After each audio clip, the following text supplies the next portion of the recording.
Le IIPC 1008H est une des machines les plus performantes que j'ai jamais pu tester en vidéo. Que ce soit des vidéos en simple définition ou en haute définition, tout passe très très bien. Évidemment, il faut s'arrêter au 720p pour les hautes définitions, mais les films 720p que j'ai pu tester, même des films assez lourds, passent vraiment très très bien sur la machine, même quand celle-ci est sur batterie donc, et pas sur secteur. Ici, on a le dernier Star Trek par exemple, qui est un trailer en 720p, qui passe parfaitement bien sur la machine, avec les performances montées au maximum sur le Super Hybrid Engine, donc le logiciel qui permet de gérer la puissance du processeur affectée à chaque tâche ou à chaque moment, à chaque utilisation de la machine. Donc là, c'est du 720p sur un écran qui ne peut pas afficher du 720p, un écran 1024 par 600, mais ça montre bien les qualités de décodage, la puissance embarquée maintenant sur les 1008H. On n'a vraiment aucun souci, le son est parfait, la qualité d'image est très très très bonne et ça pose vraiment pas de problème. Donc on peut récupérer un fichier de très bonne qualité et le regarder sur son netbook sans problème en voyage ou n'importe où.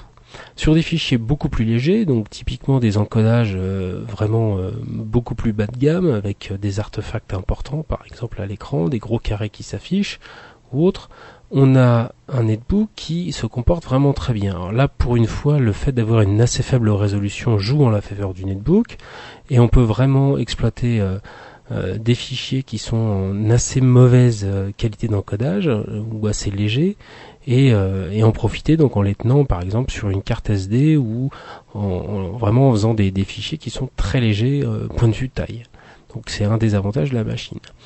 Si on choisit ensuite des films avec un encodage plus traditionnel ou des fichiers comme Big Bug Bunny qui me sert de machine en machine sur du 720p encore une fois, sur ce type d'engin là, ça passe vraiment très très bien. On a des encodages différents et pourtant les scènes sont très bien rendues, les couleurs sont vraiment très agréables sur la machine. Alors il y a un truc qui est généralement plus ou moins bien rendu par les netbooks, c'est un de mes fichiers test, c'est l'introduction de Blade Runner, et c'est vraiment un massacre sur beaucoup de machines parce qu'il y a beaucoup de détails.